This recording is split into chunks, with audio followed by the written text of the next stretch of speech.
chrétien de rejeter ce qui est indigne de son nom et de rechercher ce qui lui fait honneur. Par Jésus-Christ, ton Fils, notre Seigneur et notre Dieu, qui vit et règne avec toi et le Saint-Esprit, Dieu pour les siècles des siècles. Lecture du livre d'Isaïe. Le chemin du juste va tout droit. Et toi qui es droit, Seigneur, tu aplanis le sentier du juste. Sur le chemin que tu traces tes sentences, nous espérons en toi, Seigneur. Nous rappeler ton nom, voilà tout notre désir. Mon âme aspire vers toi pendant la nuit. Mon esprit te cherche dès le matin. Lorsque tes jugements s'exercent sur la terre, les habitants du monde découvrent la justice. Seigneur, tu nous assureras la paix, car même ce que nous entreprenons, c'est toi qui l'accomplis pour nous. Seigneur, dans la détresse, on a recours à toi. Quand tu sévis, on se repent en prière. Nous avons été devant toi, Seigneur, comme une femme enceinte sur le point d'enfanter, qui se tord et crie dans les douleurs. Nous avons conçu, nous avons été dans les douleurs, mais nous n'avons enfanté que du vent. Nous n'apportons pas le salut à la terre. Nous ne donnons pas naissance aux habitants du monde. Tes morts revivront, leurs cadavres ressusciteront. Réveillez-vous, criez de joie, vous qui demeurez dans la poussière, car la rosée, Seigneur, est une rosée de lumière, et la terre ramènera au jour les trépassés. Parole du Seigneur.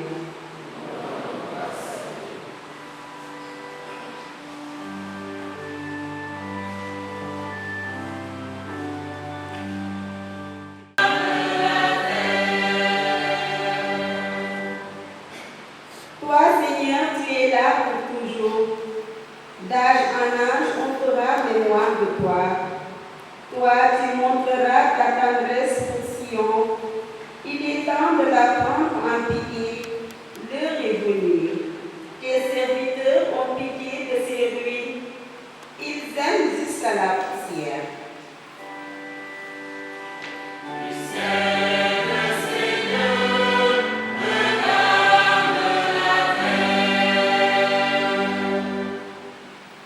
Les nations craindront le nom du Seigneur, et tous les rois de la terre sa gloire. Quand le Seigneur rebâtira Sion, quand il apparaîtra dans sa gloire, il se tournera vers la prière du spolié. Il n'aura pas méprisé sa prière.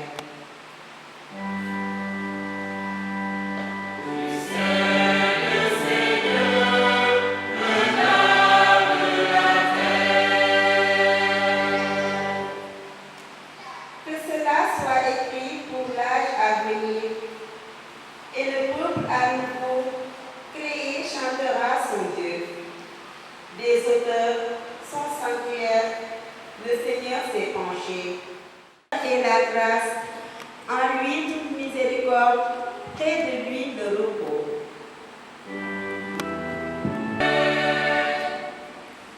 Le Seigneur soit avec vous. Évangile de Jésus-Christ selon saint Matthieu.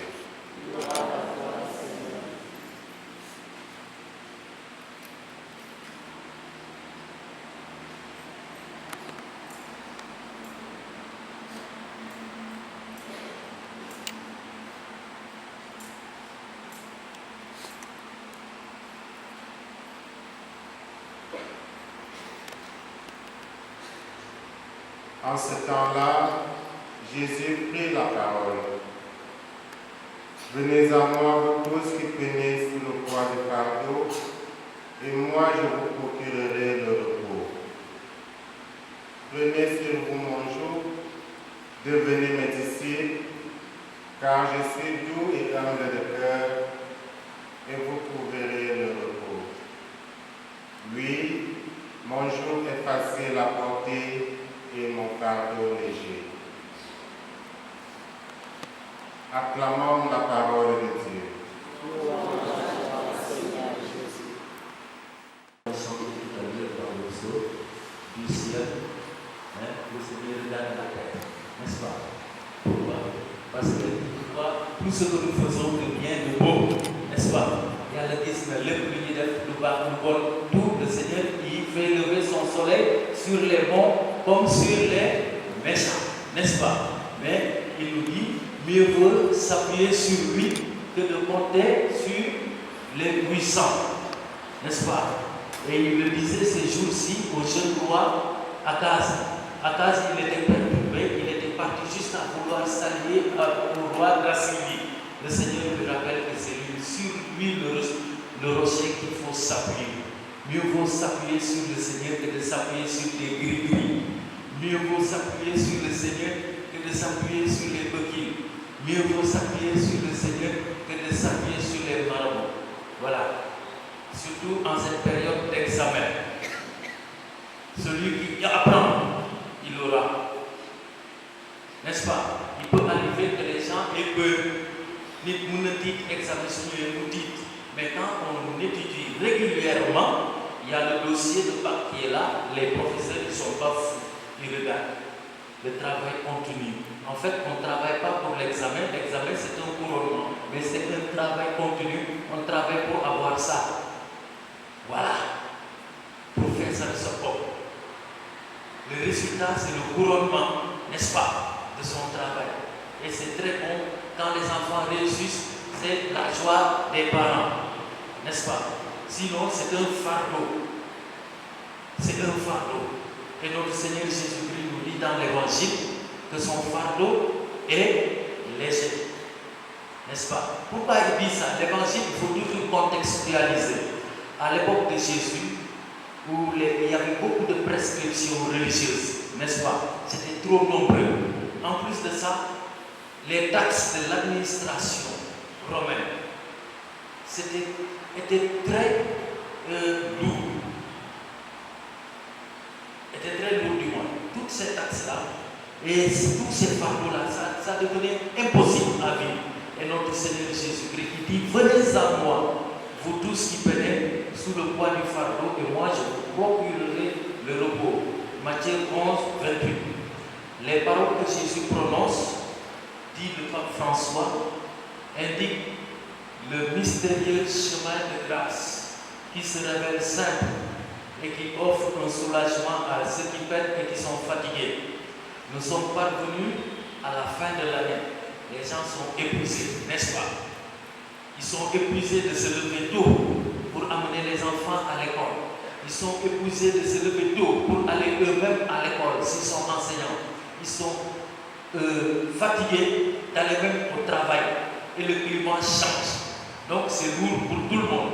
Mais Dieu n'est pas en vacances. Voilà. Dieu n'est pas une idée. Voilà. Dieu c'est quelqu'un de concret qui nous dit de tout remettre entre ses mains. N'est-ce pas? Et ces mots expriment les mots de Jésus-Christ qui dit que son fardeau est léger. Ces mots expriment la solidarité du Fils de l'homme, Jésus-Christ, face à une humanité affligée et souffrante. Disait le pape François à la 21e journée mondiale de prière pour les malades, le 11 février 2020. Jésus désire donc, frères et sœurs, que tous, hommes et femmes, jeunes et vieillards, adultes et enfants, tous les exclus et les marginalisés de la société, que tous puissent comprendre et accueillir la loi la plus importante, celle de l'amour. Le fardeau de Jésus, en fait, c'est l'amour. C'est aimez-vous les uns les autres, n'est-ce pas? Aimer Dieu et son prochain. C'est ça le fardeau de Jésus-Christ. Et c'est lourd, en fait, à porter pour certains. C'est pour cela qu'il dit que quand on aime, normalement ça devrait être facile. Mais Pour certains, c'est lourd. Parce qu'il n'est pas facile d'aimer et de pardonner. Voilà. La loi de Jésus-Christ n'est pas un fardeau écrasant, mais un joug léger. Accueillons donc, frères et sœurs, l'invitation de Jésus. Allons à lui, source de notre espérance et de notre paix. Efforçons-nous d'aimer et nous trouverons le repos. Efforçons-nous surtout d'être doux et humbles. Doux et humbles. La liturgie même se plaît à présenter Jésus-Christ, doux et humble, que nous allons vers lui simplement pour que nous essayions de l'imiter. Imiter le chemin de la simplicité et de la douceur aujourd'hui et pour les siècles des siècles. Amen.